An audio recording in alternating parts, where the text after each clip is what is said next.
Welcome to show 246. We are here at the head pub with our man Mr. Parker. We've just finished playing at the Son of Camberwell in Camberwell. So that's how you were going to get your tunes this week if you wanted to watch.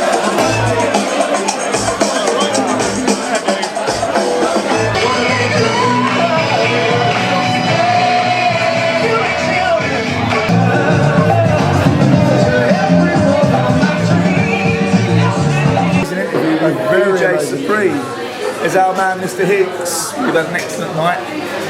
Thank you fellas for having us down. There you go. Thanks a lot. Really thank you guys. You guys are next level. Oh, amazing. Wicked. Brilliant Wicked tunes. stuff. Every month these boys are here. Once a month at Son of Camberwell. You've got to come down. It's cracking crowd. Amazing crowd. Now here's Chris talking to DJ Supreme. Right. Okay, welcome to the Shed Shop, Mr. DJ Supreme. Thanks good for having me, man. No, good, great to have you here. It's been a lifelong ambition to actually finally sit you down and find out a little bit about the intricacies of where you've come from. Obviously, you're in Switzerland now, so you're back in the UK promoting something or doing some work. Yeah, I try to get back here once a month now. It's like a new kind of regime. Cool. Because a lot of the supporters are here, Of course. and a lot of my business is here with regards to music and projects. Gotcha. Like And family still here? I have family here. It's Right, here, okay, cool. So they're all in South London. So Gotcha. So, to start off, as with everyone else, how did you get started in the hip hop game in regards to, obviously, I would have assumed in sort of like early to mid 80s. yeah. Where did it all begin? Malcolm McLaren's Buffalo Girls. That's really it. Really. Really? Yeah. Just took the whole school by storm. Everybody Right. was talking about it for weeks and weeks. Okay. And before that, I mean, what did you... Before that, I was actually what you consider a sound boy. Okay. So I was like, wearing Clark boots, Right. waistcoat, going to blues dances. Really? Yeah, man. I was Okay. like more like a sound boy.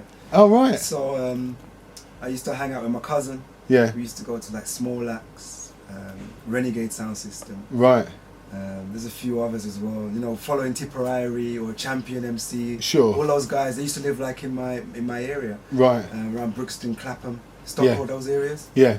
So I used to go to all the open air sound systems, frontline sound system. And so what sort of time would this have been? Would this have been like... That would have been around 83, 84. Right, okay. And obviously Malcolm McLaren came out at that time as well. Yeah. So what sort of effect, obviously you said like the whole school was talking about it. Yeah. But what sort of effect did it have on you? Because, I mean, let's face it, that video and song had all the elements in it. Exactly. It was so- perfectly packaged, man. And so what was it that drew you in I straight think away? at the time that I was going in the sound system direction, Wife. Gotcha. At the time of when I was like going into the sound system direction, I was actually looking for something. Sure. So I was like venturing in that way, going to the parties, hanging out with people that were you call them DJs, but they're MCs. Right? Sure. So hanging out with those kind of people, sound system people, collect records, play dub plates, those kind of things. Yeah. And then all of a sudden this thing came out, and it was like, okay, bye guys, I'm over here. This is what I'm doing now. This is what I want to get into. So I totally just soaked that whole thing up. And did it hit straight away? Because obviously, Yeah, I suppose it was immediate. Within a week, people were breakdancing at school. Yeah, people were spraying on whatever, or doing very bad tags and so forth. It was unreal. It Right. was like nothing I had ever seen before in my life. I couldn't believe what I was seeing Right. and what I was hearing. Sure. Just like the guy was putting his hand on the turntable and moving the record backwards and forwards. It's like in my house, if you put your finger on a record vinyl, that's a total no-no. Totally. I think it was like that in you have to everyone. put a record like this. Yeah. Blow the spinning dust around. off. Yeah, exactly. It's like, and then seeing these guys scratching these 7 inches, and we're like, whoa, what's going on? Then all the break moves, it was like, the moonwalk. Yeah. It was like mind blowing. I suppose at this time it would have been. This is when everything then started to snowball, didn't it? Because obviously the Rocksteady crew had their little sort of like bits. Obviously, Rocket, White Lines, and Planet Rock, and all of these. Yeah, it was... So, when did you start actively pursuing, the DJ side of things? It was around about 85. 85. Yeah, if I remember. 85. I was going to school at the time, Right. and a guy who was 1 year below me, I think, in the year, just came back from the States. Right. And this guy, everybody should know as Cosmic Jam. Of course. Cosmic Jam. I didn't know who he was, but for some reason, this guy, his name is Dean. This guy, we called him Dean. I didn't call him Cosmic Jam then, but this guy just took it upon himself to tell me that you need to come and check out this DJing thing. Right. We were walking with like a crowd, a bunch of boys, but he was only talking to me about this. Right. So like, you need to come to my house and I'll show you what I'm talking about. Why was I that? have no idea. At In the I stars, maybe? Yeah, yeah. By the time I was body popping, Right. so it was me and another guy who was in my year, and he was a big Covent Garden follower, so he was body popping. So I teamed up with him, and we used to pop in school Sure. against other guys. Sure. So I was really body popping. So he knew me for that, but he took it upon himself to say, you need to come to my house. So that day I went to his house. because obviously he's passed away now, Yeah, isn't he? yeah. But what was it like when you went around there? Tell us a little bit about what Cosmic Jam set up when you first went around there. I mean, I went down there, and then of course I saw the setup. It was like 2 turntables and a mixer. So I'd never seen that in Sure. the metals, you can't say the flesh, but I'd never seen that in actuality. Yeah. So it was like, okay, wow, some technology. And I noticed that he had a realistic mixer, Right. the one from Tandy. Of course. One I went ahead and bought. One sec. Yeah, no problem. Oh, sorry. Sorry. Did an interview, no problem. Yeah, no worries. Sorry, dude. How long are you going to be? About an hour. Alright, cool. Right. So seeing the whole setup that he had with the 2 turntables. I think they were belt drives. They were Technique turntables, but they were early Technique Right, turntables. okay. Belt drives ones. So he had a felt, and then he had like a shiny piece of plastic underneath, and then another felt. So it was really heavily Sure. padded with felt. So because it was belt drive. Yeah, yeah, of course. But he then took out 2 copies of Sucker MCs, and he just started to obliterate them, man. I was like, what? So the hell? basically, the I knew the intro, record. the intro drums. Yeah, I knew Yeah. the record, but this guy was doing a live remix of it. And before that, we were all playing around with pause mixes. Yeah, yeah, of course. So the pause mix thing with the electro and stuff like that. Totally. Even I was doing that. Did it myself. Yeah, I was doing that. And then to see somebody actually do that without tape and do it live, and then he started showing me tricks. Started doing things like, spinning around, doing one hands, and I was like, dude, man, you got to teach me this. So this was in '85. It was in '85. So I mean, so obviously he'd been doing it for a few years. If he's got he was in tricks the and States, stuff like yeah, that, right? He was living in the States. He was living in New York, and he Right. was in a crew called the Sunshine Crew. Right, And his whole thing was basically to make a crew in the UK called Cosmic Jam.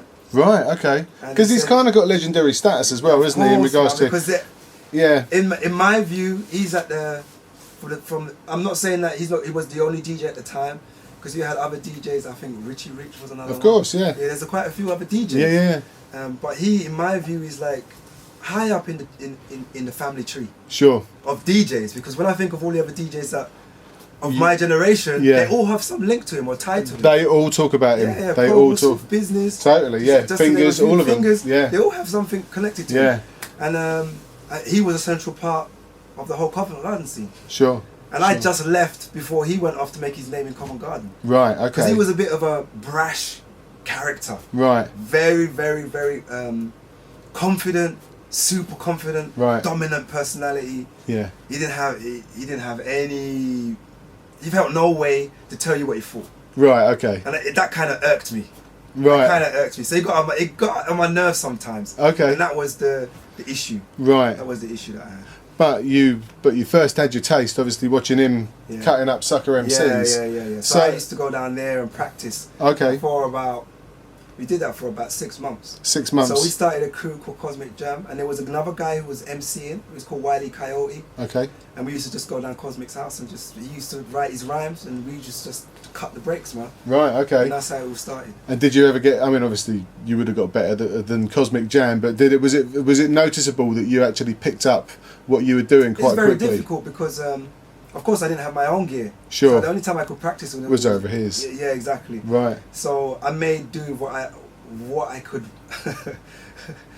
grab together at home. My sister's hi-fi stereo system, stack system. Yeah. Iowa or Alba Yeah, or something like that. And a friend borrowed me his flat top system And I was actually trying to do cutbacks by turning down the volume on the Yeah. stack system and turning the volume up on the flat top system and really doing some crazy stuff to try and emulate or try to get some practice in. But I think that makes people better if they you know, it's not like these days anybody could go out and buy their sort of like DJ setup. But back then, if you had to make do with what you had and you could still somehow make it work, it made you automatically a better DJ when you actually did get the equipment. Exactly. You know, it's like working with belt drive turntable. You just learn to be really nimble, fingers, pressure. Totally. Yeah. You really get that under control.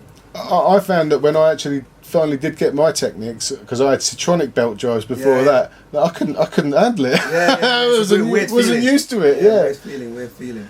So where did it go from there? Obviously, you were with Cosmic Jam and you were doing stuff. When did you start playing out, or were you just sort of trying to get your craft ready and able? When I started doing all that stuff, I had a friend. He was buying all the hip hop records. He just lived in another block from me on my estate. So he was buying all the electro, he was buying everything. So when I started scratching and everything like that, and DJing, he used to just bring over the records and say, yeah, make a mixtape. Make a mixtape for me. So they'll basically just scratch up the stuff and just like give me 10 or so records, scratch the stuff, mix it up and just give him a tape. Right. And that's how I really got started. And bet they'd be worth a lot these days. I haven't seen him for a long time. This is back in 87 or something. Right, 87. okay. But that isn't that long before you obviously, you know, sort of like got involved with Hijack, because the first release was about, what, 88? 88, yeah. Right, okay. It all happened very fast. As I mentioned, like Cosmic, he went off and did his own thing, and I basically went in the lab. And what I did was like, because people in my estate, they knew I was a DJ, they knew I was doing mixtapes. I was often called to join sound systems. I remember telling you about my sound system connections. So I was moving with a sound called BT Express. Okay. They were like a rare groove outfit. Well, I guess the name sort of is self-explanatory there, isn't it? Yeah. So they used to play a lot of funk, soul. Yeah. And on all those. Well, I suppose this was also the emerging rare groove scene that was going on in Britain at the time as well. Exactly. Okay. So I was moving with them, and because of this whole hip hop thing and the relation to funk and stuff like that, and my abilities to mix and scratch, which they couldn't do. I used to be like the youngest guy in the house party, man. Right. I was cutting up these records and stuff like that, and it was really, really cool. Those times they used to have like the giant coffins. Sure. Yeah, you had the giant coffins, and they had the belt drive turntables. Yeah, that's right. Yeah. Like huge mixers, GLIs. Yeah, of course. Yeah. But it was on a big slope sort of thing. Yeah. That's how I used to work back then. So how did Hijack come about then, in regards to obviously they're iconic almost instantly? Yeah. So as I was basically just practicing, just honing my skills, and only really doing these events, these gigs now and again with BT Express, I got to a point where I said, you know what, I'm ready. I want to start a crew. Because at the time there was like a lot of names popping up. I could already hear about Cosmic blowing up in Covent Garden. His name's going all across the country. Yeah. Pogo. I used to see Pogo on the street, always carrying records. Yeah. Business and they're all from my area. Yeah. They're all local. But not friends. Not friends. We didn't talk. Right. We used to even go to the same barbershops. Right. Okay. So I didn't really talk to them, but I knew who they were. Yeah.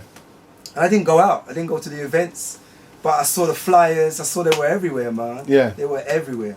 So the only place I would normally see them was maybe at Carnival. Right, okay. Yeah, not in Carnival. They might find them on a set there. Sure. Under the flyover doing a little set. So I'll probably see them there. Right. But I knew about them and I thought, you know what, I'm ready. I'm ready to start my own crew. So there was no internet back then. No, of course. So it was just it was almost a nicer place, wasn't it? Yeah. It was for what it was at the time, man. You had to work a little bit harder. Totally, yeah. Yeah. So I put out the word with friends, and close friend of mine just passed away 2 weeks ago. Sorry. Yeah, so Barry Gilbert, rest in peace. He basically put the word out to a friend that we used to go to school with. Sure. And this friend knew K-Sly. Okay. So people started coming to my door. DJs started to come in. I said, I only want DJs. I want a full DJ crew. Oh right, you weren't interested in MCs? No, I wasn't. No MCs. I just want 3 DJs 6 turntables, 3 mixers. That's what I want. That's my vision. God, Hijack would have been very different if that would have been the case, wouldn't it? That's my vision. That was my vision. Right. A turntablist crew. Right. Before there really were turntables. Yeah. That was my vision at the time. And so the word got out. Few DJs came, local DJs, and basically we would just battle. Just battle. And it ended up turning out that K-Sly came as a DJ. Okay. Didn't cut it, so I just said, nah, you know what? I'll give you a call, maybe. Right. Yeah. And he went, and he was like, no. I know a guy. I'll bring him back. I'll bring him here. I said, yeah, if you know somebody, bring them. Right. So then he turns up a week later with Undercover. So I'm like, I know Undercover, man. I know Undercover. Where have I heard that name? And he's like, Westwood, Tim Westwood. Mixtapes. I said, yeah. I said, yeah, Undercover. Have you stolen that name? He's like, no, I'm Undercover. Right. I was like, okay. So he comes in. And as soon as he touched the turntable, I knew straight away this guy is like, he was not the regular type of DJ. Sure. He was like advanced. Like when I saw Cosmic. Sure. It's like I knew nothing and Cosmic knew everything. It was like that advanced. Right. So when I saw him, I was like, he was advanced, but he was in he had his own lane. He Right. was doing his own thing. Sure. Which is what I was trying to do as well. Yeah. So I was doing my own thing. So I was doing loads of things that he'd never seen before. And he was doing that- loads of things that I'd never seen before. Right. So I said, yeah, this guy got the perfect complementary style Yeah. to what I'm doing, and we could make a great team. So we battled it out for like an hour. Right. I said, yeah, I don't know if you want to join my crew, but yeah, man, I'll be interested. He said, yeah, man, let's do it. Right. So that's how me and Undercover got together. And then as I was about to usher them out the house, Ronnie said, yeah, what about me? Okay, so I said, what about me? I was like, no, I'm not looking for an MC, man. And then Undercover said, yeah, well, when we're on stage doing our stuff, wouldn't it be good to have an MC to basically say what's going on? A hype man. A hype man. Mm. And I said, you know what, that could work, but I still want another DJ. So he said, all right then, we'll do, okay. And then I thought, yeah, I'm going to look for another DJ now. And I never did it. Right. It just stopped. Yeah, it just stopped, and then we just ended up being 2 DJs and this MC. Right. And then we went through a phase where nothing was happening. Like we did a few house parties. Sure. We had this battle with Pogo and Swift Sure. in Battersea Park. Oh yeah, I mean. We got around a little bit. I mean, back then. And who won that? It was a meeting of styles. I mean, this is what I've heard. Obviously, Yeah, it was a meeting of styles. again, you get people doing cutbacks and you got people doing straight scratching. Yeah, How do you yeah. judge that? Yeah, Because it's yeah, totally yeah, different. yeah. I won't. But, I won't push you anymore. Yeah. No. My at the time when I think back, I used to think about the DMC competitions. Right. And Because who was winning? Yeah. And a lot of people that were winning in the early days were not the people that should have won. Yes. You know what I mean? Yes. They won for the wrong reasons. Sure. Showboating. You mean Chad Jackson? So Snooker cues and stuff. I had an aversion to that. Sure. I really had an aversion to the gimmicks. Sure. And this made me really a hardcore musician when Right. it came to performing your artistry on the turntables. Yeah. It had to be on time. It had to be rhythmical, musical, not missing a beat, And no clean. skips, clean. Yeah. It had to be perfect. And it was very difficult to do that when you're doing all the showboating. Sure. So although I could do it, I learned all that stuff with Cosmic. I could Sure. do it, but for me it wasn't about that. It was basically about keeping the music going Yes. in the nicest, most elegant way. Yeah. Yeah. And so when it came to that battle, that's how I saw it. I saw it was really about keeping time, really about scratch execution, really and not really about the tricks. And how did And it was really, I mean, they did a good show. Yeah. They did it, and I was like, yeah, okay, I know that. I know merry-go-round. I know when you guys twist around and stuff like that, you spin around and under the leg and all that. I know you did that. I know all about that. But that's not what I wanted to do. And then I mentioned before the backstory of that battle. Sure. Was that I met Pogo on a panel in 2006, and he told me the backstory to that battle. And I always remember I do like an interlude. Yeah, my view on it is like these 2 guys, Pogo and Swift, just came up to the stage while we were basically just playing records, and they were basically just dismissing us. So I was saying, look at these two guys. Well, I knew it was them. I was like, look at these two egotistical brutes. Yeah, you know, just basically just dismissing us. Mm. And I thought, yeah, these guys are arrogant, man. We need to battle them. Right. So when it was time to say, yeah, battle, yeah, okay, let's battle. But Pogo told me that actually there was a battle before that at Undercover's house. Right. And what had happened is that Pogo, back in the day, you just carried your records with you, and you just battled wherever. Mm. He's like, okay, you want to battle? I got my records. Let's go to your yard now. We battle.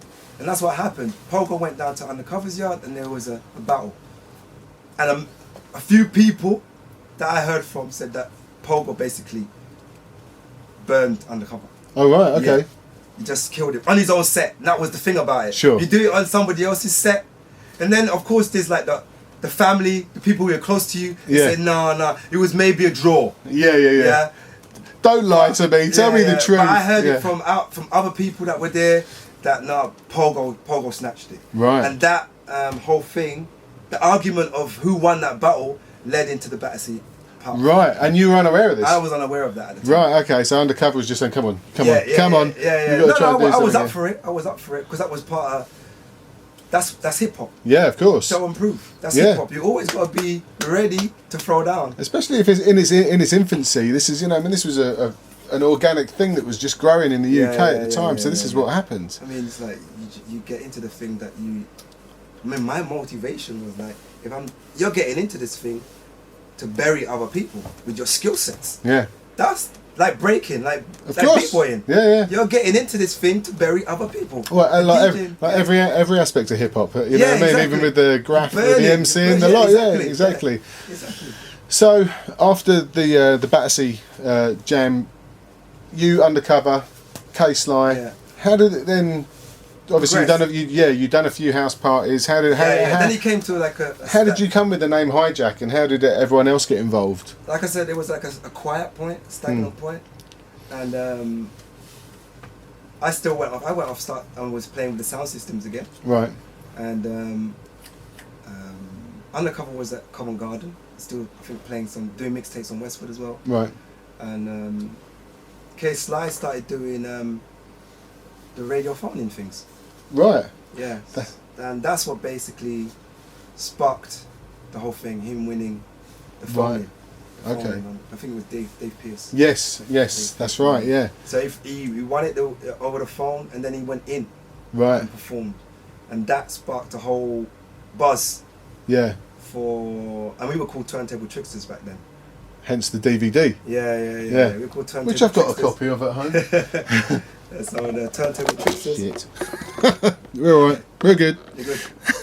So Turntable Tricksters didn't become Hijack until we basically went into the Musical Life offices. And so yeah, as I tell people, there was two like important turning points. There was winning the Dave Pearce phone-in, and then winning the White City rap competition. Right. Team Westwood. Okay. And throwing the money in the crowd, and Derek B being a judge, and him saying, "Listen, you guys have to come to Musical Life." Yeah, because obviously he was on Musical Life at the time. Yeah, exactly. So and this was the point where UK rap had already started making its way onto vinyl anyway. Yeah. And obviously, we know further back, obviously Nutriment and that had made their way onto vinyl, but this was almost like the second new wave of UK hip hop that was coming out. Yeah. Obviously Derek B and the early Musical Life sort of roster. Yeah. Einstein, Duke, Thrash Pack. Yeah.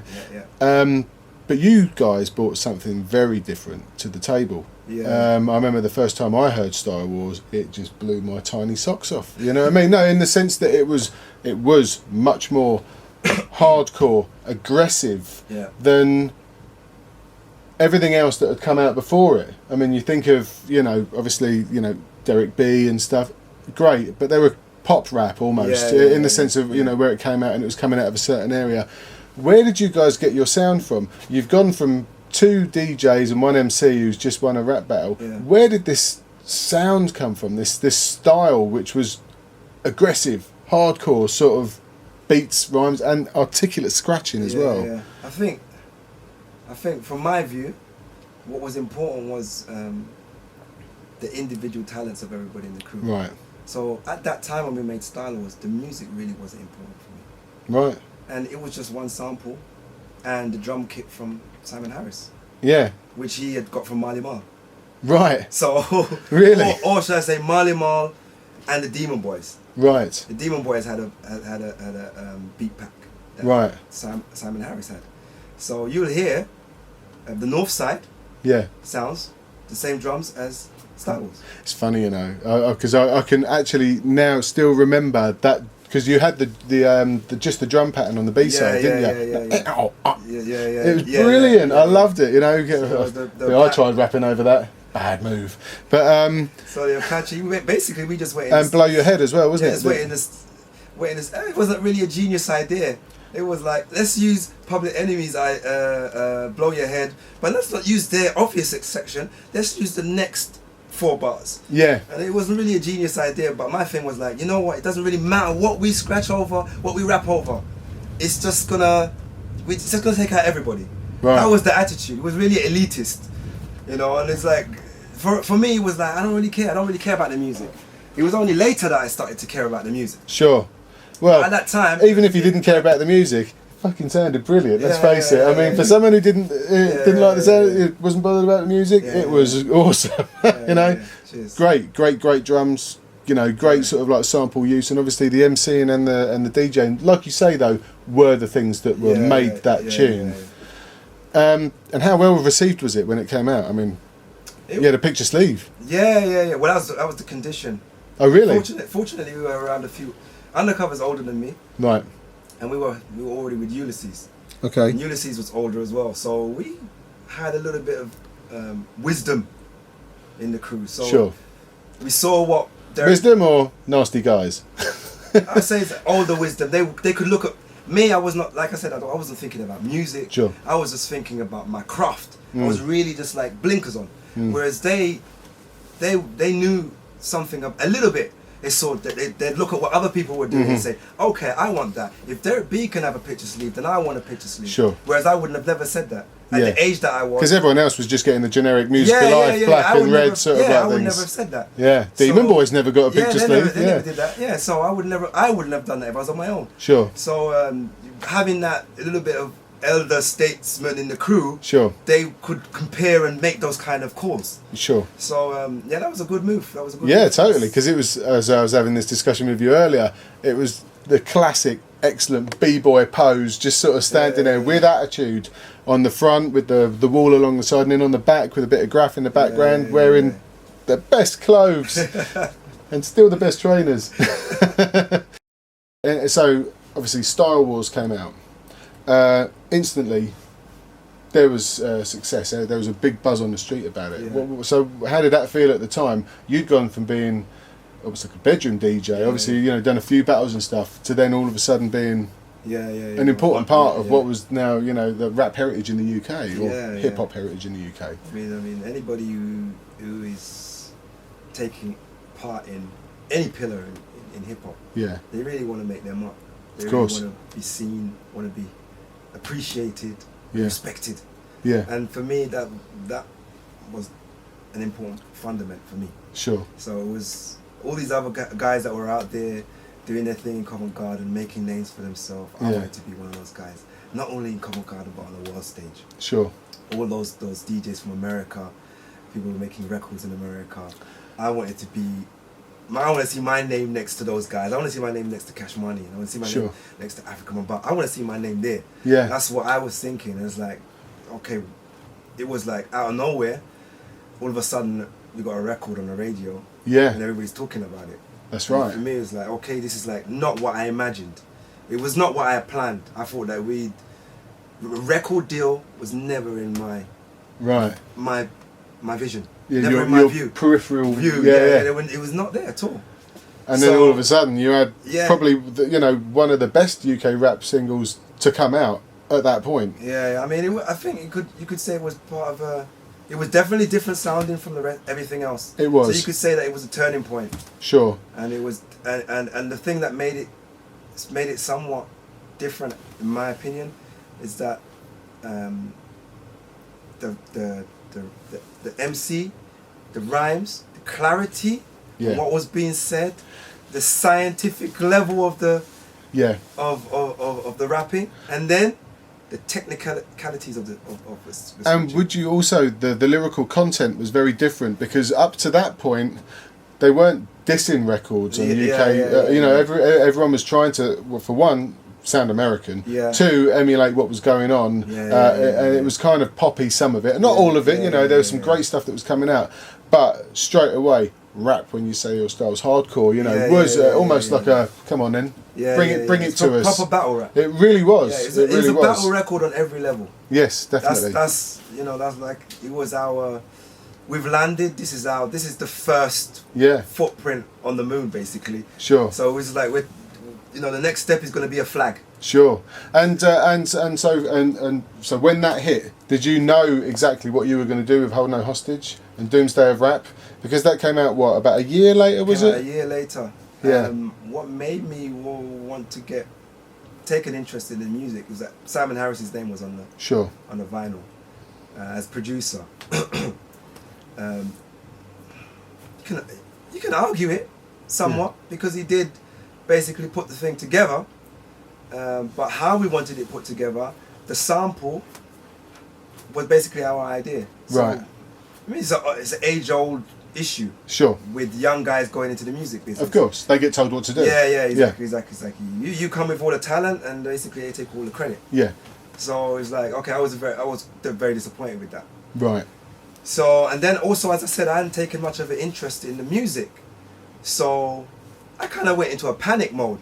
Yeah. At some point, it was like, okay, a lot of people are looking for a follow-up, and we've never really made a record before. Right. Yeah, and I wasn't really caring. Is that but because Simon Harris was so involved in the first? He was involved in the first one, and I didn't really care about the music. Sure. So I really didn't take any interest. And all of a sudden, you're making records. It's like, okay, the next record you make, it's gotta be fire. Yeah. It's gotta be fire. So I'm like, oh shit, we don't make beats. Where do we even start? Right. So I started panicking, man. I started going out buying little samplers, little tape recorders, and Casey and the Sunshine Band albums. Yeah. Started scouring through my mum's record collection. Yeah. And started looking for ideas, man. And the first thing I was doing was basically trying to copy American stuff, really. Yeah. So for me, it just didn't work. Mm. It was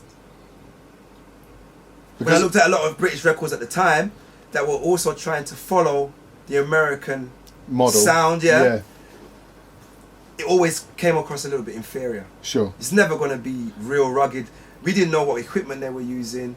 We didn't know how they mixed it, what desks. Sure. So it all sounded really different. It sounded either lightweight, or the samples just weren't crunchy enough. Sure. We didn't know that it was SP12s and SLK desks and all. You know, Of course. we didn't know about that. We Yeah. didn't know the technology they were using. So Yeah. our stuff sounded, not that it wasn't as good, but it just sounded inferior sonically. And I suppose it sounded rougher in the sense of the way it was produced. Yeah. So having the challenge now to try and make records that could be put up against. I wasn't looking just to put myself up against London Posse or Demon Boys or Mellow and Death Crew. I was looking to challenge those guys, but I was looking at, you know, BDP and Public Enemy and Ultras. I was looking at the bigger picture. Yeah, exactly. So I said, if I'm going to pitch musically, then it's got to be as good as that stuff. Sure. But even then, it's still... emulating what they were doing, I felt, was not the way. Sure. And is that how... I mean, obviously, because Britain had a very different sound to the US, in the sense of... It was very much... I mean, if you listen to, you know, like London Posse, they were good because they had the dance hall sort of like lick with the meters break, and they sang in a London... You know, they did it in a London accent. You know, Mellow... busy rhyming, one beat, cutting, him MCing, and so forth, and also with Hijack, it was that more hardcore sort of. It wasn't your, like you say, your Ultramagnetics or your Big Daddy Kane or anything like that. It wasn't as slick, if you like. And this is, and so there was a very British sound to it. It was harder in that sort of sense. So with Hold No Hostage, how did that come about? So a year from when Star Warriors was released to when Hold No Hostage came out. Yeah. How did that sort of? So yeah, having playing around with Ultimate Break albums and trying to dig and find stuff myself. Found the Casey and the Sunshine Band Yeah. LP in my mom's collection, Yeah. and that what I was like. I was doing backflips when I found it. Man. Yeah. I was like, wow, this is like. I know. I never heard it before. I I think it was on late. It came out on later Ultimate Break album. Only I Get Lifted, Yeah, but not the Let It Go part Let 1 It and Go, 2, Let It Go. not the Sounds of Doom or the drummer of Nell. So I was like, okay, this has got to be the one. So what I did is just sample it straight as it was, Mhm. and instead of pitching it down, I said, yeah, I love the energy of this. Sure. I really love the energy. This just the momentum of it. Yeah. Like a train. So then I just said, let me just start building off of the speed. And I started playing with other break beats, started speeding that up as well. And I couldn't play keyboards. Right. And I didn't know how to play stuff. So I would take like long horn sections and I would play them and then, like tune them with like Right. playing with the Sure, so pitch with control. Oh right, okay. Yeah, so, Which is before anybody else was doing so that like stuff. the drone you hear in it. That's me Really? pitch controlling the sound. Fuck. Did not know that. So I was doing stuff like that, and when I finished, I was like, you know what? It may not sound like a US record, but But it the sounds energy, good. the energy is what I like. Yeah. And I said, I'm sticking with this. Sure. So I played it to the other guys, and they were like, they were stunned. Yeah. First it was silent, and they said, yeah, let's run with this. Let's run with this. Because it had Apache as well in it, didn't it? It had Apache. Yeah. It had Apache in it. Yeah. So he said, yeah, let's run with this. He's like, yeah, what about the rap? He's like, just go for it, man.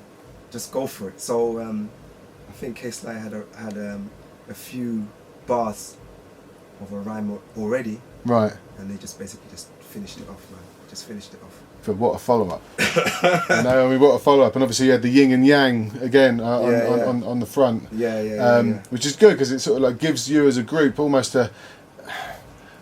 there's something different, you've got a logo, you've got, obviously Public Enemy had a logo and stuff, you had a logo and it was kind of mystical, you were hardcore, and it came out. So obviously a lot of people would have bought into that. Yeah. Of all races, you know what I mean? Yeah. Everyone went, backflipped over that. How well received was it when the second single came out? I bought it straight away. Yeah. It was very hard to tell back then because you don't know. You hear your record on the radio, Sure. but you don't know. It's like I only found out later the impact of the record, like worldwide. Sure. And I mean, it's one of those situations again. Young guys signed to a major label. Sure. You don't know where your record's ending up on. True. It's Raising Hell in the States on Profile Records. You never know about those Yeah, of things. course. It's been licensed here and there on this German label. Yeah. You never knew about it, but the record got everywhere, Mm. and it was like amazing to go out just after a month or so of the record coming out, and then people were just like rapping your record. Yeah, totally. Rapping the record, but I'd be like, what the hell? Yeah. That's like crazy. Yeah. It's like crazy. Yeah, you got fans. How the hell did you hear the record? I'm in Switzerland, playing my first gig ever, and you guys know the record. Yeah. Yeah, they're bringing the record to get signed. It's like, wow. Then it hit me. It was like, okay. Sure. Yeah, then it hit me. And at this point, because after that you did the Style Warriors Revenge, right? How did that come about? Had you already sort of like gone to Rhyme Syndicate and this was like a last one that you had to make for Musical Life, or did you decide to remake it, the Style Wars? No, when we left Musical Life, I have to give Ice-T big props for this. He bought our catalogue for Musical Life. Ah, right. So everything went over to Rhyme Syndicate. Right.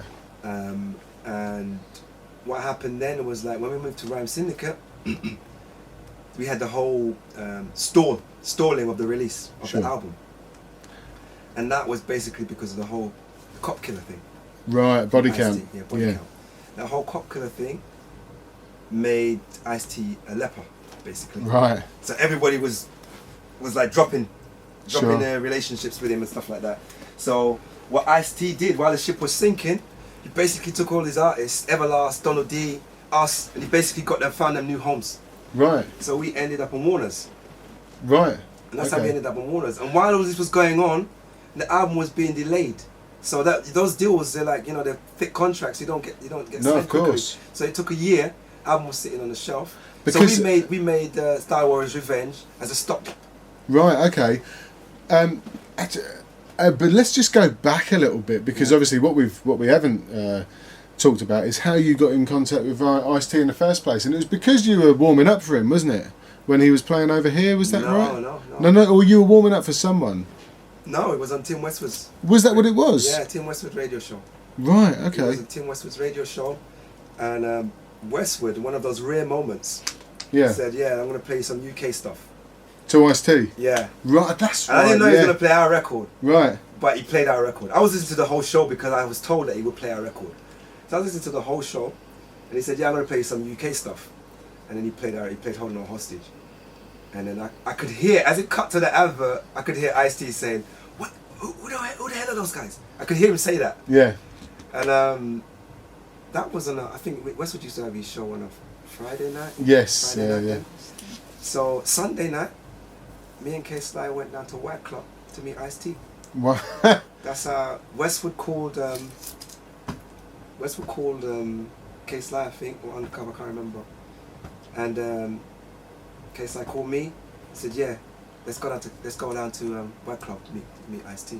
And that was it, man. And yeah, it was like they had MTV was there, they were following him. Right. So they had the MTV, the cameras and everything like that. And Darlene was there, Rhyme Syndicate was there. Nice. It's like walking into a movie set. Yeah, I bet. Like a hip hop movie set. It was like crazy. And he was like, he was giving all the pimp talk.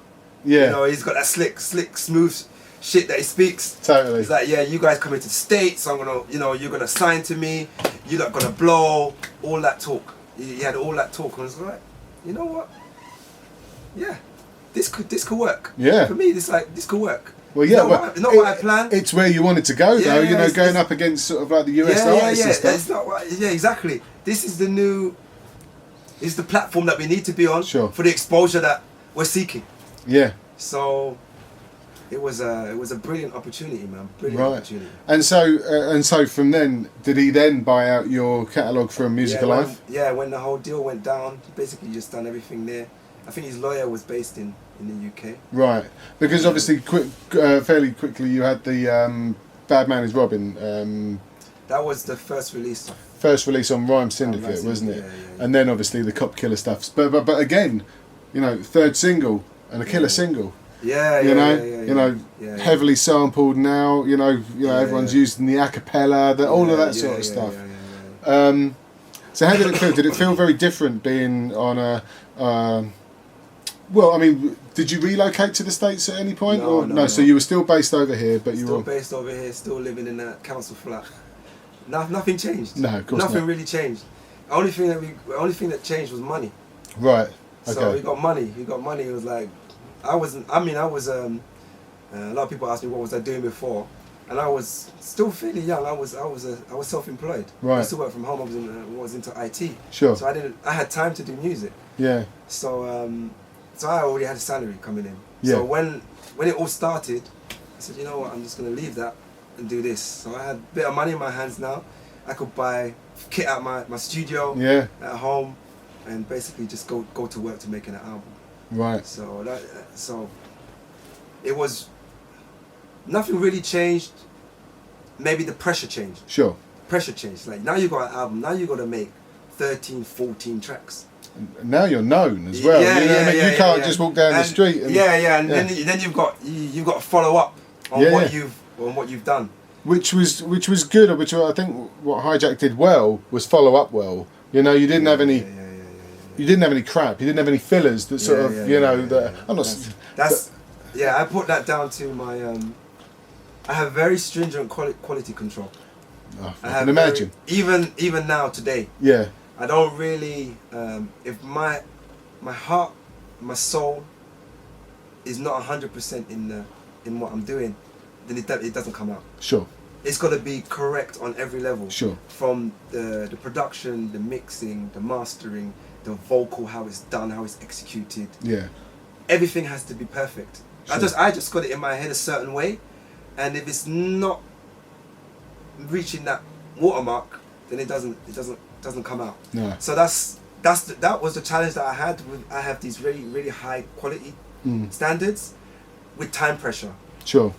So fortunately, when I did start delving in and start making beats, these toy samplers and stuff that I was having, Yeah. I really made a lot of music. I really had a lot of ideas. I had Sure. a 4-track, which we got Musical Life to get for us when we made Hold No Hostage. Doomsday. Sure. We asked them, give us a 4-track and give us a couple of mixes and some turntables. They gave us all that as an advance. Right. So we had new gear. Well, they knew that they were onto a good thing. Yeah, I guess so. So they gave us all that. So I had a 4-track kind of sampler.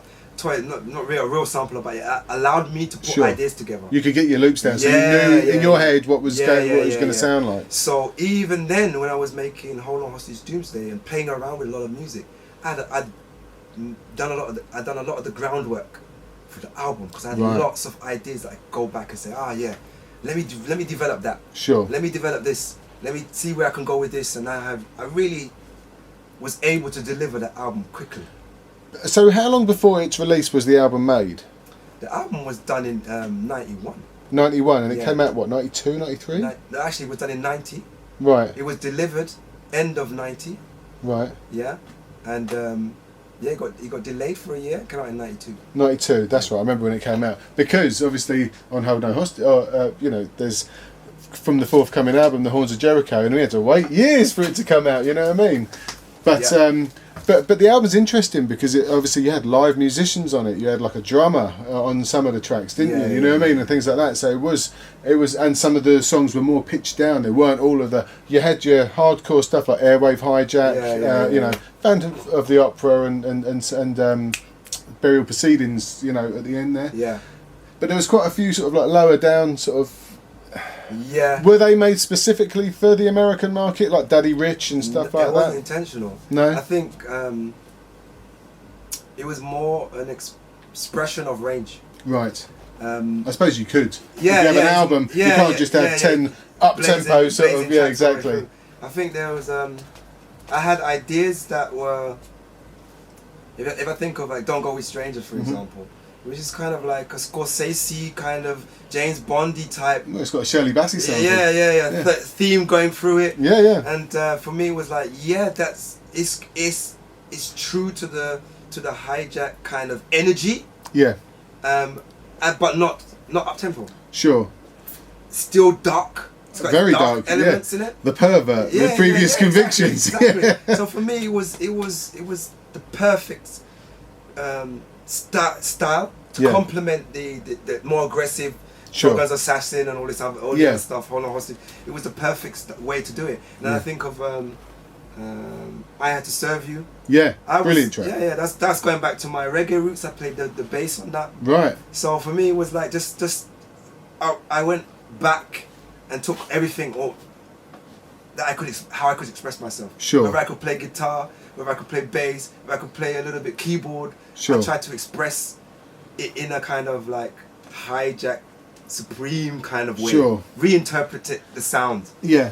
And did you find before making the album, or even when the album was made, that the almost the hip hop press, like with say like Hip Hop Connection and stuff like that, you'd come from being making one track with b-boy poses to almost all of a sudden you're the world's most dangerous group with masks on and clubs and everything was there was a sinister sort of angle. Was that purposeful in regards to, because obviously it bit into what people liked about you in the first place? Did you just decide, fuck it, let's go all out there and put ourselves in ski masks and talk about all sorts of dangerous shit? Yeah. I mean, plus obviously I suppose the gangster rap was starting to sort of like happen at the time as well. I mean, was there any influence there? Or? No, we the whole image, the balaclavas and the wounds and stuff like that.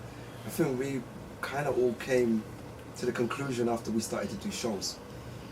Right. At the time, we'd gone and seen a lot of shows, and not often the shows wouldn't be that great. Right. And then going on the road with Rhyme Syndicate and seeing how crowds react and how to put on a show. Yeah. That's when the image started to change. If you see I posted like an early video from 1990, which was our first European tour. Right. The Rhyme Syndicate. We were wearing balaclavas at the time, but if you look at the Brixton show, there's none of that. Right. The Brixton show that we did before we went on the Sure. Rhyme Syndicate tour. Right. You don't see any of that. You see us with the same jackets on and stuff like Yeah. that. So But it was we kind of developed the whole thing. It's like, yeah, we got to bring some theatrics. and it's a We clever. gotta do that. It We was gotta clever do that. marketing Yeah, as yeah, well yeah, on yeah. your behalf. I think as a Yeah, group, yeah, it was I brilliant. I still remember cutting up the t-shirts and putting red paint on them at home, man. I still remember doing that. Going to the army surplus shop, Yeah, yeah, buying yeah. all the balaclavas, Getting your big boots and stuff shit like that. I remember doing all of that, man. It was Right. really invested in putting on the show. And when we used to open up our show, we are Hijack, and you will never ever forget us. And that was it. That was Yeah. the intention. And it worked. Yeah. So when the album finally did make it out, Yeah. how well was it received? I mean, I loved it. I have to Yeah, say, yeah, it was good. It had all the hallmarks. Obviously, Phantom of the Opera was a great track. Obviously, you know, Airwave, Hijack, and all of these had all of those Hijack sort of things. How did it go down with the Punters? Was it a big seller? Yeah, I mean, it's like I said, it's the first thing we noticed was that it was delayed first of all, and then it only came out in Europe. It Right. didn't have the world stage. It didn't have a US No, it press. didn't have a US release, so it only came out in UK, and then I think Germany were the main markets. Yeah, And then from Germany, I think it distributed to like Sweden and sure. all the other areas, Austria and Switzerland, and it was really hard to gauge. Right, The only way we could tell is when we actually went out on the road, right, and people just had the record. sure. People, we like go out in the crowd, and the crowds would just be wearing like gas masks. It was mad. It was mad. Like some weird S&M Yeah, club yeah, or something like that. It What was have you mad. created? That's the only thing. That's the only time you can really tell how much your piece of work has resonated. Sure, And sure. it was only then that I knew that we'd done something special, Right. because it just basically took off. But soon after, Yeah. the band split. Yeah. Why was that? Was it because of the delay? Was it obviously Ice-T wasn't really involved because he'd sort of, like you said, distributed you out to other labels and stuff like that? I think it was many things. Really? I think from my view was like, okay, from 88 to 92, like 4 years. Yeah, in 4 years we had done this much being ourselves. Yeah. Yeah, we were now on a world stage. Okay, we weren't released in the US. We had accomplished this much. But you were known about because, Yeah, because some of the exactly. tracks were actually on one of the Yeah. Rhyme Syndicate Yes, exactly. comps, weren't they? Yeah. Exactly. We accomplished that so much in 4 years. Now we hit this wall where Warner's is not really promoting or distributing the record very well. So frustration crept in. So there started to be some bickering and arguments and stuff like Sure. that. Oh, maybe it's not the right sound. Maybe we need to do something more like I don't know, Naughty by Nature, or maybe we need to do something like Ghetto Boys. Maybe then we can break out bigger, get in the US market and stuff like that. And I was like, dudes, 4 years, look what we've accomplished. Stick with what we're doing. Stick with what we're doing.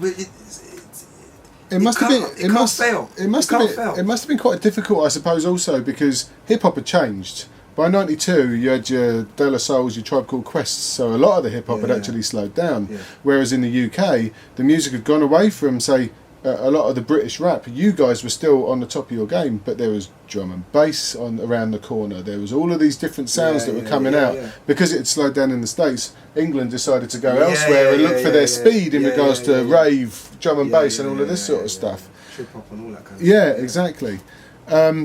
So you guys split up around '92, Yeah, 92. We just come off I think we just got off the Gunshot tour. right? We Because they'd just Hijack blown up Gunshot. as well. Yeah, Hijack Gunshot. We went on the road with them. Yeah, That was a mad tour. I'm That sure. was- yeah, that was a mad tour. And basically after that,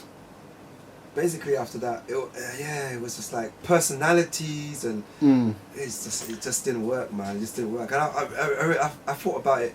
If the music wasn't there, if we can't see eye to eye on the music, yeah, then what was left? And I really didn't think that I had anything in common with them anymore. right, okay, Musically, But once we had different views on where we should be going with the music, Sure. and I removed that, I thought, I don't have nothing in common with these guys really. Right. So if that's not there, then there's no point in me going further. So who made the? Was it you who actually made the decision for the group to actually sort of disband, if you like, or? No, I just basically walked out of a meeting. Oh right, okay. Yeah. I just walked out of a meeting. Right, okay. Yeah.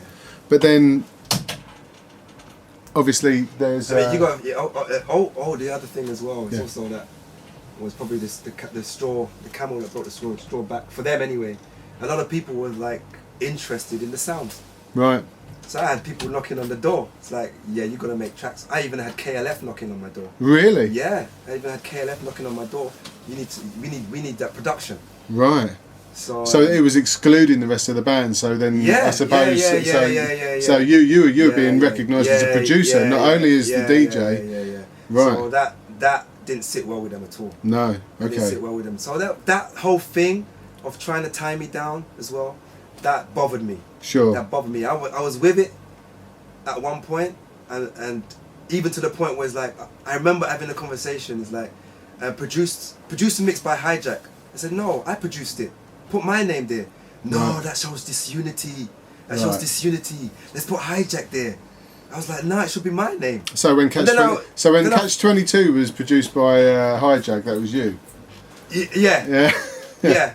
So anything that says Hijack on it, that was outside, that was me. Right, I was the okay. one in the studio, even down to You Need Discipline by Rhyme Masters. I mixed that. Right. So, but it's got Hijack on it. Gotcha. So it was me. The Breakbeat album as well. Musical Life basically tapped me for that. Really? Yeah. They even tapped me. Did not know They that. tapped me.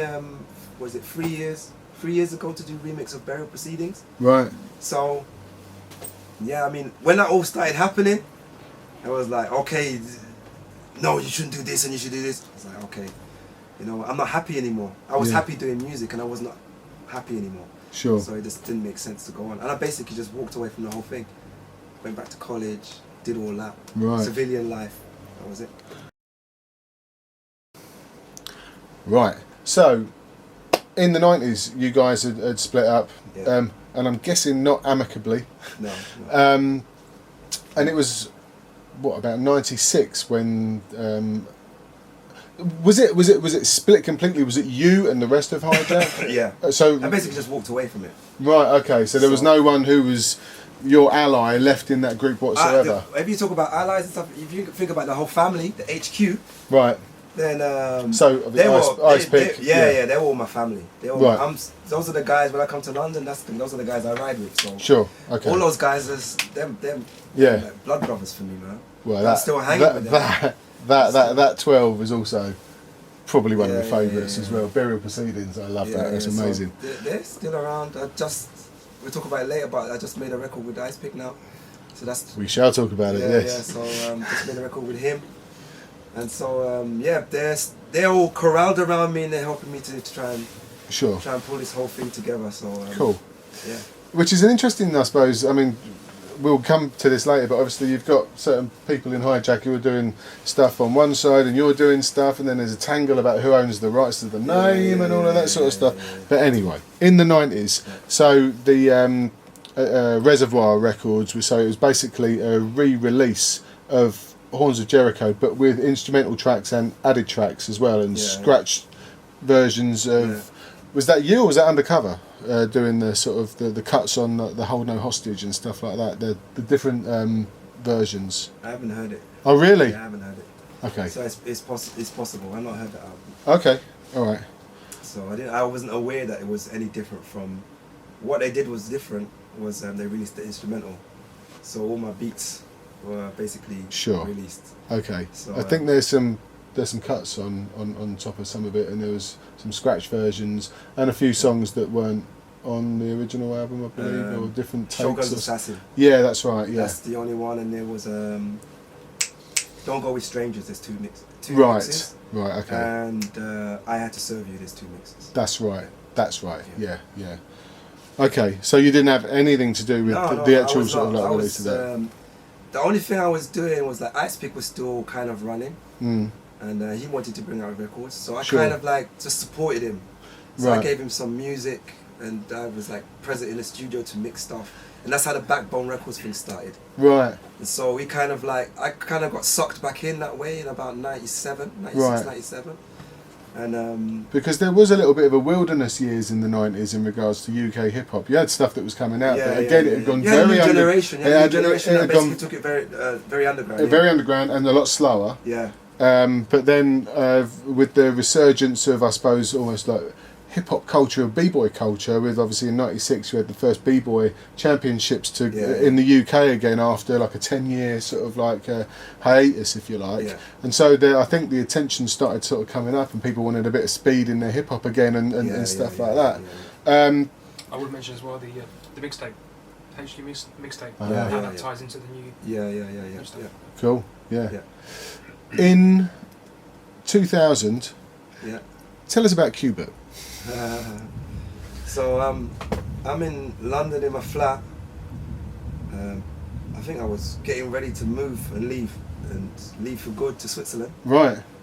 And I got a call from some guy, I think it was from Big Dada magazine. Okay, yeah. Magazine.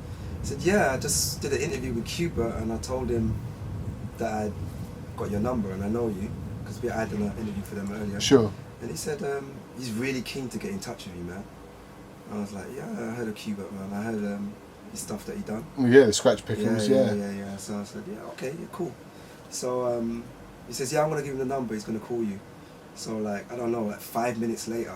Really? Yeah, 5 minutes later, the phone's ringing. I pick up the phone, and it's like, this guy at the end of the phone is like, hi, is this Supreme? Is this Supreme? I was like, yeah. He's like, oh my god, you don't know how much you mean to me, man. I was like, whoa. Dude was going crazy on the phone. He was like, man, you don't know what you guys did for the whole Bay Area scratching scene. I was like, wow. I was like, and that was the point where I was like, we actually did it. Yeah. We actually did it. We actually. So all these years after, we did make it stateside. Yeah. We actually did. He said, yeah, man, your shit was on the floating around on the underground for years on College tapes. radio. College radio used to play loads of UK hip hop. In the States, and I've heard this from Ox. He was saying, oh yeah, we knew all about the Demon Boys and Hijack and stuff, because they used to play that stuff on college radio. So obviously it got out there. Yeah. He told me the story about how he found out about us. He said he was in a record store looking for records, and the record owner put on our record, Hold On Hostage. Right. And him and Mixmaster Mike were in the store. And as soon as they heard the scratching, they went absolutely berserk. It was like, who the hell is this group? They just bought the records. Right. They told everybody about it, and they started basically just saying, you need to check out these guys, you need to check out these guys. And for them it was like, they said, he came to Switzerland 2 years ago. He said they used to study that stuff religiously, man. Right. Every single cut. So for them it was like the way that we articulated the scratches. Yeah. And how they were so perfect. And there's like, even he had to ask me, it's like, was it all live? I was like, yeah, man, it was all live. Because I've had problems thinking that myself, because it is just perfect. It's on the rhythm. It's absolutely perfect, and it's very different. It's not your R's and your fresh and sort of cutting up, sort of like very sort of you know, that funky style of scratching. It is clinical, absolutely in the beat. But that's why I was going back to what I was saying. Yeah. Reflecting on the battle with Pogo and Swift. That's what it was really about. Yeah. Scratch couldn't be one iota out. It couldn't be. Had to be perfectly on time. It's like for me, it was like an instrument. Every layer that I add to a track, it has to complement the rest of the track. Yeah. So for me, when I did the scratch had to be a part of the track. It had to perform a function. Sure. Like a sax. Yeah. So if the beat had certain beats on certain points, then you slip your scratches in the gaps. Sure. That's how it was like to me. It's like I find a new rhythm to dance around the track, but making it sound totally, you know, like a piece, like a musical piece. Yeah. And it had to be perfect. It's like, yes, on occasions if you had a really technical scratch, you had to go through it a few times to get it right.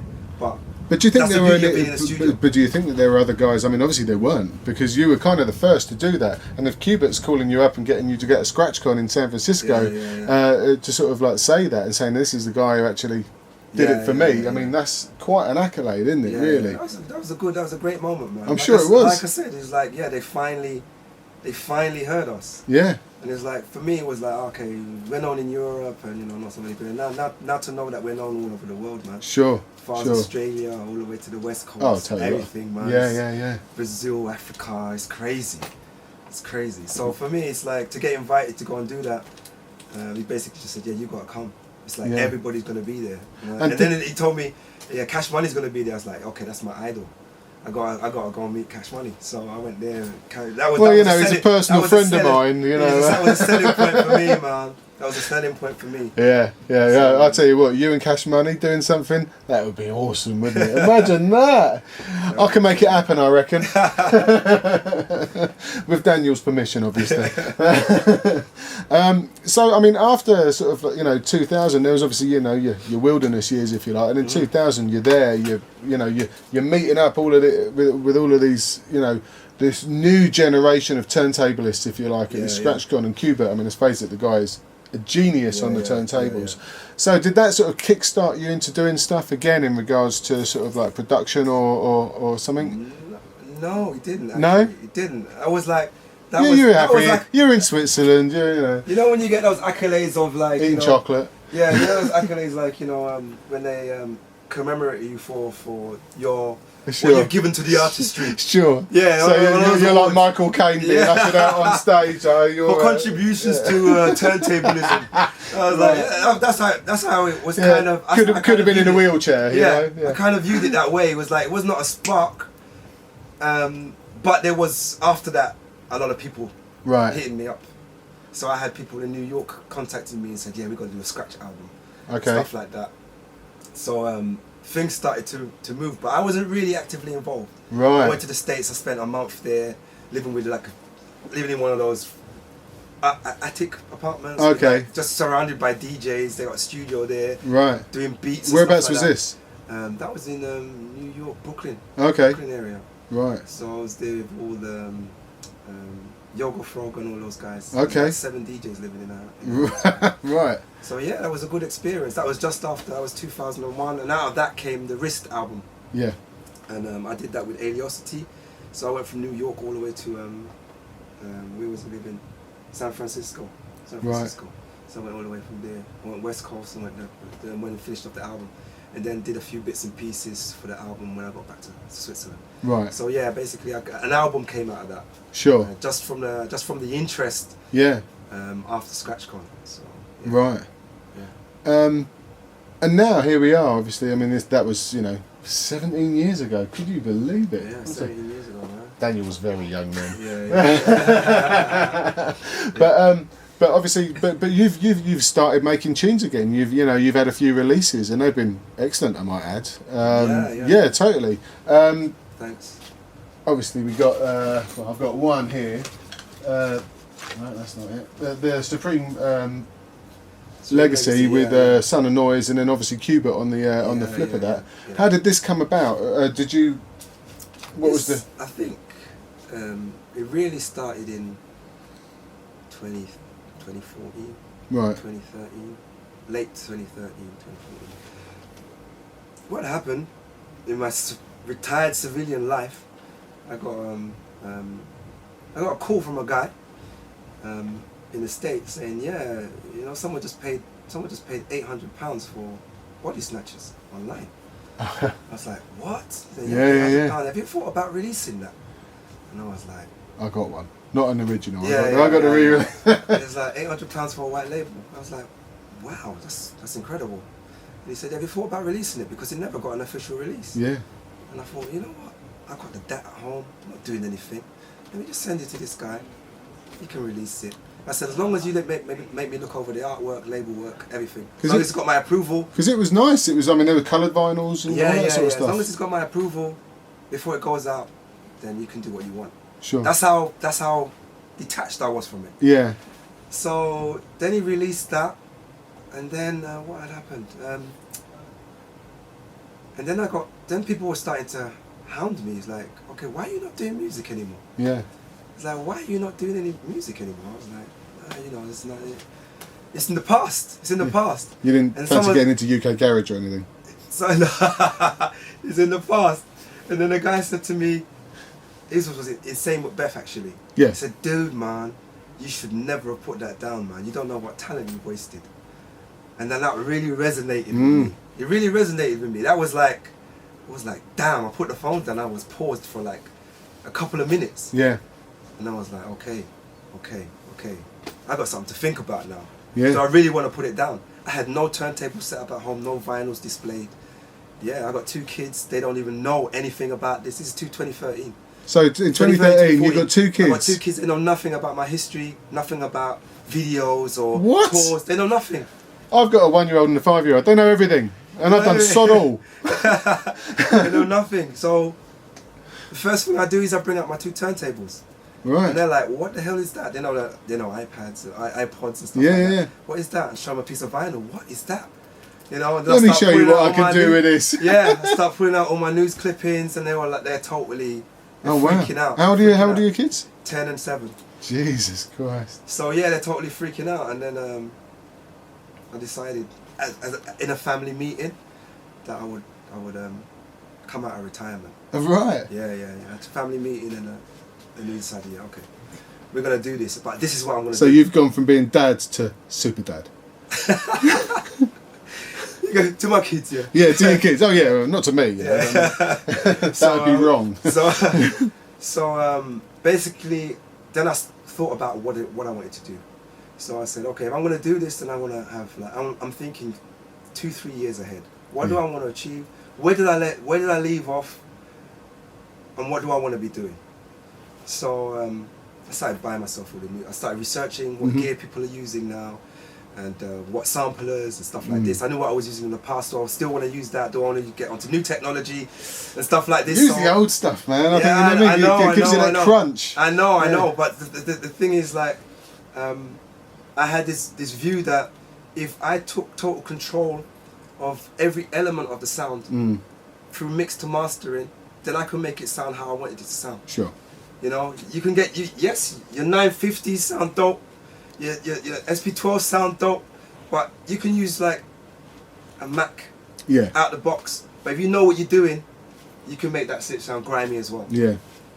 So I was basically building up my weaponry, so to speak, and then I started going into deep production mode, and that's when I'd already decided that when I come back, it's gonna be where I left off. Right. So 1992. 92. That's because there is a let's face it, you know, the sound that has come out of the new material. It's like 92, and it's what you'd want. Let's face it, you know what I mean. If you were, you know, sort of like you want to. In 2014, 15, if someone's going to sort of say, oh yeah, DJ Supreme's got something coming out, you want it to sound like it would have been 92, 88 or whatever. Exactly. Yeah, and it's excellent. So good. Cheers. I mean, for me, it was because a lot of I was online. Yeah. You know, I was already, people were finding me and liking me on Facebook and stuff like that. A lot of questions were always coming in, and I'm in IT. So I was always online from the beginning of the internet. Sure. So I always got emails from like 85, 86.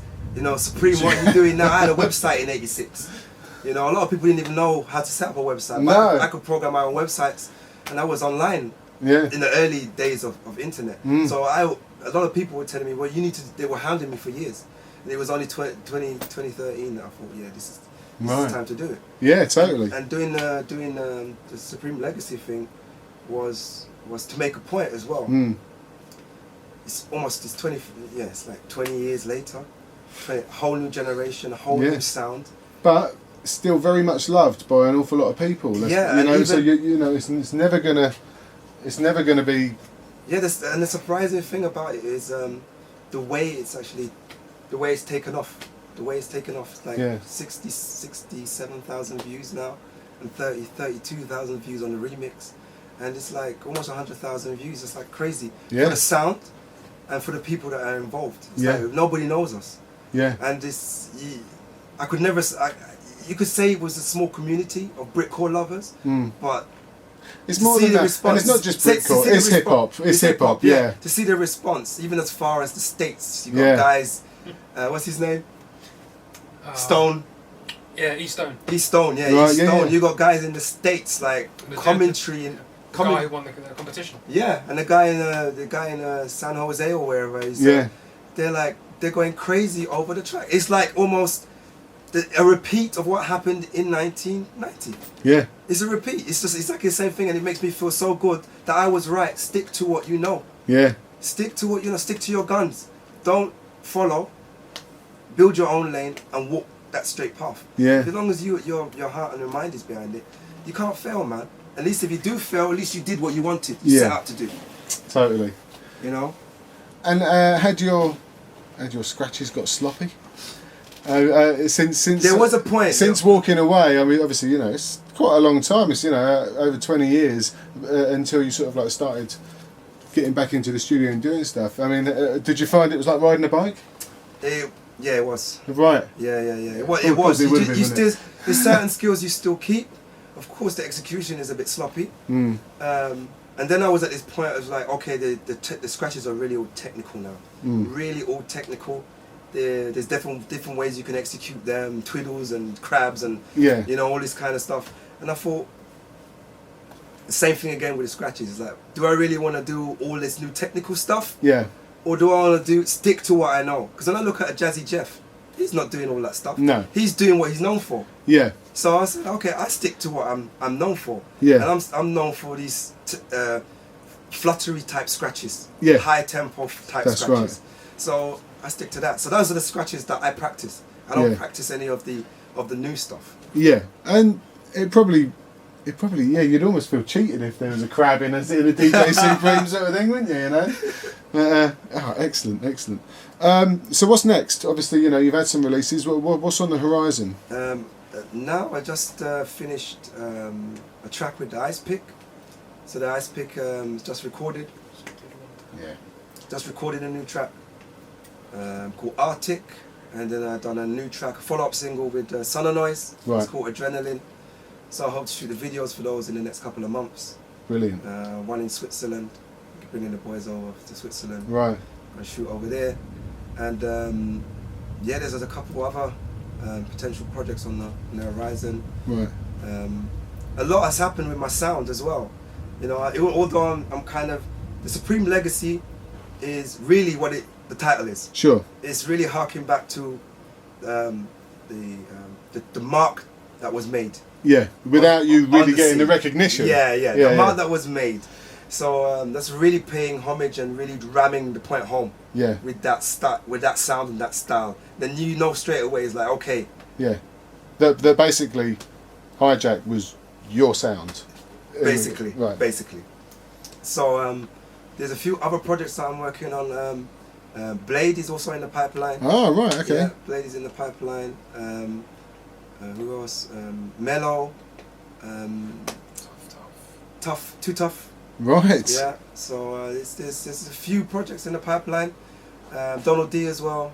Cool. Syndicate, trying to get some kind of syndicate thing going on there. Excellent. So musically, it's still going to be There's tons of hardcore. stuff by the sounds of it. Jesus, Yeah, that'd be yeah. exciting. Yeah. So musically, it's still going to be hardcore. There's even a little bit of rock stuff, but people know if they ever went to our shows, we You were a rock and roll band. Yeah. We were really hard on the rock Yeah. samples. So I'm really going in on the rock samples. Well, I have to say that I'm super excited, and I'm sure everybody is super excited to know that this is going to be in the future. And obviously with the main man Daniel here at the helm, I think it's going to go far. Cheers. Seriously, it's been an absolute pleasure you coming in. Thank Cheers, you man. ever so much. Thanks a lot for having me. Yeah, no. Brilliant. Cheers, Dan.